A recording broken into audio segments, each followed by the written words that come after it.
और हमारे साथ जुड़ रहे हैं कार्यक्रम में LIC के टॉप मैनेजमेंट।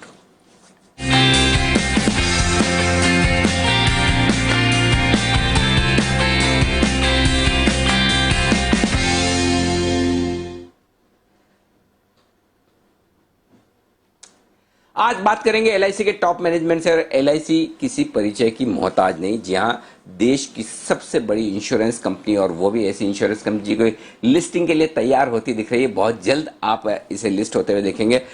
जबरदस्त कामकाज है, बेहद बड़ी कंपनी है। लेकिन आइए मैं स्वागत करूं राजकुमार साहब का, जो MD हैं LIC के। उनसे पहले उनका थोड़ा सा आपको परिचय दे दूं, और आपको ये जानकर आश्चर्य होगा, जहां आमतौर पर आप ये सोचते हैं कि सरकारी कंपनियों में जो ऊंचे ओहदों पर होते हैं उनके बारे में आपको मालूम नहीं होती। लेकिन मैं आपको बताना चाहता हूं, राजकुमार साहब IIM अहमदाबाद से पढ़े हुए हैं, ISB हैदराबाद से उन्होंने डिग्री ली है, और NIA पुणे से उन्होंने ट्रेनिंग ली है। जबरदस्त ट्रैक रिकॉर्ड है उनका कामकाज करने का। LIC म्यूचुअल फंड के वो CEO रह चुके हैं। किताबें पढ़ने का शौक रखते हैं, संगीत और साइंस में उनकी रुचि है। लेकिन एक सबसे बढ़िया और इंटरेस्टिंग चीज मुझे दिख रही है उनके बारे में, कि उन्हें एक जो अवार्ड मिला है वो बड़ा इंटरेस्टिंग है, most influential human resource officer in Asia. यानी कि अपने साथियों का, सहयोगियों का सबसे ज्यादा ध्यान रखने वाले, और वही LIC की परंपरा भी है। तो स्वागत करते हैं राजकुमार साहब, बहुत बहुत शुक्रिया, आज आपने वक्त दिया, बड़े दिन वक्त दिया। आपका बहुत बहुत स्वागत है जी बिजनेस पर। बहुत बहुत शुक्रिया सर। थैंक यू, नमस्कार। नमस्कार सर। चलिए मैं शुरुआत करता हूं, और जाहिर सी बात है कि LIC की ढेर सारी स्ट्रेटेजी है, बिजनेसेस हैं, और आपकी IPO की प्लानिंग है, उन पर भी मैं बात करूंगा। लेकिन सबसे पहले आपको एक बधाई देकर शुरुआत करना चाहता हूं, जो मेरी तरफ से नहीं, देश के हजारों लाखों रिटेल इन्वेस्टर्स की तरफ से हैं। जो हाल ही में शुक्रवार को वेदांता का ओपन डीलिस्टिंग ऑफर बंद हुआ, और उसमें LIC ने 320 रुपए के प्राइस पर बीट किए। तो LIC ने जो वैल्यूएशन किया कंपनी का, वो काफी रिटेल इन्वेस्टर को इस लिहाज से पसंद आया कि LIC ने बहुत ही सही तरीके से वैल्यूएशन किया है इस कंपनी का। ये बताएं सर, थोड़ा अंदाजा दें किस तरह से LIC 320 रुपए की प्राइस पर पहुंची है, उसके बारे में आइडिया दें। और क्यों LIC मार्केट के दूसरे लोगों के मुकाबले में, दूसरे म्यूचुअल फंड 140, 150, 160 का वैल्यूएशन कर रहे थे, लेकिन LIC का वैल्यूएशन 320 रुपए का आया, क्यों और कैसे सर? देखिए, पहली बात यह है कि जब हम कोई भी निवेश करते हैं तो उसमें हम उसको लॉन्ग टर्म के लिए, प्रॉफिट जनरेशन के लिए करते हैं। सेकंड है कि जिस भी कंपनी में हमने निवेश किया है उसकी फाइनेंशियल स्थिति क्या है, फ्यूचर क्या है, और उसके आधार पर हमने इसका वैल्यूएशन जो है वो 320 रुपये पर शेयर किया था। और हमें इस बात की पूरी आशा थी कि इस कंपनी में इतनी इंट्रिंसिक वैल्यू मौजूद है, इसलिए हमने इसको 320 रुपये के ऊपर ऑफर किया। बिल्कुल, बहुत ही बढ़िया। तो 320 रुपए, लेकिन मार्केट की आम धारणा के विपरीत, क्योंकि कुछ म्यूचुअल फंड्स ऐसे थे जिनकी होल्डिंग थी, उन्होंने 150, 160 रुपए में बिड किया। लोग ये भी अंदाजा लगा रहे थे कि अगर डीलिस्टिंग ऑफर सक्सेसफुल होता तो शायद प्रमोटर्स भी 150-60 के आसपास डीलिस्ट करवाने के मूड में थे। तो इतना बड़ा गैप क्यों? कहाँ 150-60 और कहाँ दुगुना LIC का वैल्यूएशन? तो क्या बाकी मार्केट एक एक्चुअली जो वैल्यू है कंपनी की सब्सिडीज की, वो समझ नहीं पा रहा था? LIC ने ऐसा क्या देखा 320 रुपए का वैल्यूएशन करने में सर?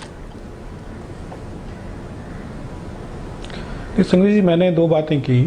पहली बात ये की कि हमारा जो निवेश है उसका आधार क्या है, और उस सम प्रॉब्लम आती। हेलो जी, मैं आपको पहली बात यह है कि हमारा आधार क्या है, किस आधार। ओके, आपकी आवाज़ बंद हो गई थी। तो पहली बात यह है कि हमने जो निवेश किया है उसके ऊपर हमें रिटर्न चाहिए। तो हमारा जो पहली चीज़ है कि हमारा जो निवेश किस लेवल के ऊपर हुआ था उसके ऊपर हमें ग्रोथ चाहिए, नंबर 1। नंबर 2 ये है कि कंपनी का फ्यूचर क्या है, कंपनी के फाइनेंशियल्स क्या है, उसको आधार मानते हुए जो हमारी रिसर्च टीम है उसने उसके ऊपर ये वैल्यूएशन हमें दिया, और उसी के ऊपर हमने उसको ऑफर किया। हम ये मानते हैं कि इस कंपनी के अंदर इंट्रिंसिक वैल्यू है, फ्यूचर ब्राइट है, और इसलिए इस कंपनी को जो हमारा निवेश है उसके ऊपर हमें रिटर्न भी मिलना चाहिए। हम ऑब्वियसली लॉस के ऊपर नहीं बेच सकते हैं। बिल्कुल परफेक्ट। सर आगे बढ़ता हूं। हिंदुस्तान के करोड़ों निवेशकों को इंतजार है एलआईसी के आईपीओ का। एलआईसी की आईपीओ की तैयारियां कहां तक पहुंची है? कब तक उम्मीद करें सर एलआईसी बाजारों में उतरेगी? संघवी जी की आईपीओ के बारे में ये निश्चित ही है कि जो पूरे भारत में ही नहीं बल्कि शायद विश्व में भी कुछ लोग इसके ऊपर देख रहे होंगे कि सबसे बड़ा आईपीओ आने का है। जैसा कि आप जानते ही हैं कि इसको Deepam department of investment and public asset management government of India finance ministry उसके माध्यम से होगा, क्योंकि LIC of India 100% government of India द्वारा ओन्ड है। तो उसके लिए सबसे पहले जो शुरुआत थी ट्रांजैक्शन एडवाइजर्स को अपॉइंट करने की थी। आप जानते हैं कि 2 ट्रांजैक्शन एडवाइजर्स जो है अपॉइंट हो चुके हैं और वो हमसे लगातार बातचीत कर रहे हैं और फर्दर जो जो काम करने हैं उसके ऊपर हम तैयारियां कर रहे हैं। इनफैक्ट आज भी शाम को एक हमारी उनसे वीडियो मीटिंग है। हमारी जो टीम है, हमने अपनी इंटरनल टीम्स भी कॉन्स्टिट्यूट की हैं, उनसे इंटरेक्ट करेंगी और उसके बाद उनकी एडवाइस के अनुसार हम काम करेंगे। जहाँ तक है कि आईपीओ कब तक आना है, भारत सरकार इसके बारे में बहुत क्लियरली कह चुकी है कि इसी साल में लेकर आना है। तो हम भी ये मानते हैं कि इसी साल ही लाना है और हम उसके लिए प्रयास कर रहे हैं। ठीक बात है। राजकुमार साहब, आपके पहले 6 महीने बहुत शानदार रहे। नए प्रीमियम की ग्रोथ 26% रही है। साल के बाकी के 6 महीनों में किस तरह की उम्मीद कर रहे हैं सर आप? देखिए, कोविड-19 से जो स्थिति उत्पन्न हुई, लॉकडाउन हुआ, उससे पूरी इकोनॉमिक एक्टिविटीज़ प्रभावित हुई।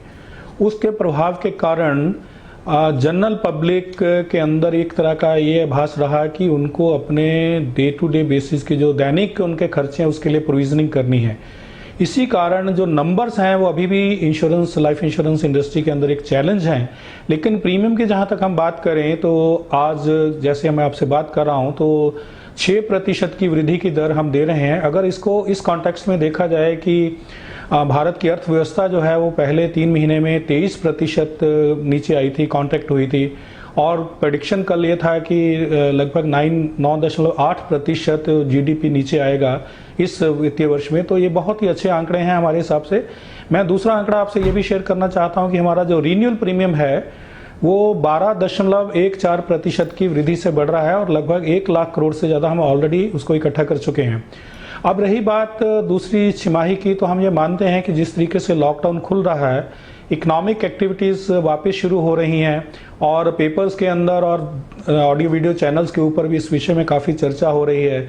जो इंडिकेटर्स हैं जैसे कि एनर्जी कंजम्पशन है, डीजल कंजम्पशन है, पेट्रोल कंजम्पशन है, वो जो प्री कोविड के स्तर तक पहुंच चुका है और जो गवर्नमेंट का जीएसटी कलेक्शन है वो भी सिर्फ 9% माइनस है फरवरी की कलेक्शन से। तो इसका मतलब ये हुआ कि इकोनॉमिक एक्टिविटीज़ एक तरह से फुल स्विंग में है।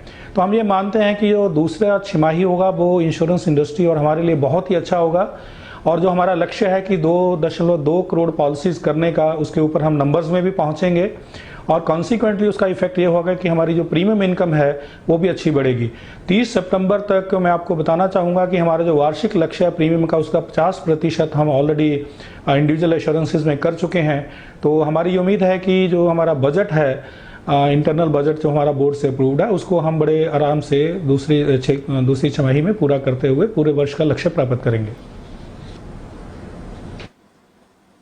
परफेक्ट। राजकुमार साहब, एक और चीज बताएं कि इस वित्त वर्ष में एलआईसी ने कितना निवेश किया है मार्केट में, डेट में, इक्विटी में? पूरे साल का आपका क्या टारगेट है? किस तरह का रेशियो लेकर आप चल रहे हैं, इसके बारे में जानकारी दें। चूंकि आपका बैकग्राउंड पूरा इन्वेस्टमेंट का ज़्यादा है, आप एलआईसी म्यूचुअल फंड की भी कमान संभाल चुके हैं, एलआईसी में भी इन्वेस्टमेंट्स को आप क्लोजली देखते हैं, तो इसके बारे में जानकारी दें सर। संघवी जी, हमारा जो वर्ष के शुरू में जो लक्ष्य रहता है वो इस बात पे निर्भर करता है कि हमारी फ्यूचर प्रोजेक्शंस क्या हैं, हमारी इन्वेस्टमेंट इनकम कितनी रहेगी, उसकी फ्यूचर प्रोजेक्शन क्या है, हमारी प्रीमियम इनकम कितनी रहेगी, रिन्यूअल कितनी रहेगी। तो उसके अनुसार हमने 4 लाख करोड़ का कुल लक्ष्य रखा था कि हम निवेश करेंगे बाजार में, डेट और इक्विटी दोनों में। और अभी तक हम 2,68,000 करोड़ का निवेश कर चुके हैं और उसमें से जो इक्विटी में है वो लगभग 50,000 करोड़ का हमारा इन्वेस्टमेंट हो चुका है और बाकी का जो रेस्ट इन्वेस्टमेंट है उसमें से 20,000 करोड़ के करीब डेट मार्केट में, जिसमें एनसीडीज वगैरह आते हैं, और बाकी का पैसा जो है वो भारत सरकार के जीसेक या एसडीएल में लगाया गया है। हमारा ये उम्मीद है कि जो अगली छमाही है उसके अंदर कम से कम 2 लाख करोड़ का इन्वेस्टमेंट हम और करेंगे। अब जो अगर बात करते हैं कि डेट इक्विटी रेशो की, तो आप ये समझे कि हमारे जो लाइफ इंश्योरेंस कंपनीज होती हैं, जो कॉरपोरेशन है, उसका निवेश जो रेगुलेशंस हैं आईआरडी के द्वारा बनाए गए या इंश्योरेंस एक्ट उसके अनुसार होता है। उसके अनुसार कम से कम 50% हमें या तो जी सेक्ट में 25% कम से कम, और बाकी 25% जो स्टेट डेवलपमेंट लोन्स होते हैं, राज्यों के विकास लोन होते हैं, उसमें हमें लगाना कंपलसरी है। लेकिन हमारा जो निवेश है इस वक्त वो 68% यानी कि 68% या तो जीसेक में है या स्टेट डेवलपमेंट लोन्स में है। लाइफ इंश्योरेंस इंडस्ट्री के अंदर सबसे बड़ी महत्वपूर्ण बात ये रहती है कि जो निवेश है वो सुरक्षित होना चाहिए। ये पॉलिसी होल्डर्स का पैसा है और उस निवेश के साथ साथ, सुरक्षा के साथ साथ हमें उसमें अच्छी रिटर्न के लिए भी करना पड़ता है। इसलिए हम इक्विटी के मार्केट में या दूसरे डेट मार्केट में जो नॉन कन्वर्टिबल डिवेंचर्स एक्सेट्रा होते हैं उसके अंदर भी हम लगाते हैं। तो नॉर्मली जो इक्विटी के अंदर है वो 15 से 20% तक हम निवेश करते हैं और रेस्ट हमारा जो है वो डेट में जाता है, इंक्लूडिंग जी सेक में। लेकिन ये इस बात पे भी निर्भर करता है कि मार्केट की कंडीशन क्या है, हमारे सामने अपॉर्चुनिटीज़ क्या हैं। हमारा जो निवेश विभाग है वो दोनों स्ट्रेटजीज पे काम करता है, एक वैल्यू स्ट्रेटजी रहती है और दूसरी ग्रोथ स्ट्रेटजी रहती है। हम सेक्टर एग्नोस्टिक रहते हैं, हम कोई सेक्टर के अंदर किसी भी सेक्टर को नहीं लेके चलते हैं, हम ये लेके चलते हैं कि कंपनी कौन सी अच्छा परफॉर्म करने वाली है और उसके अनुसार उसके माध्यम से हम निवेश करते हैं।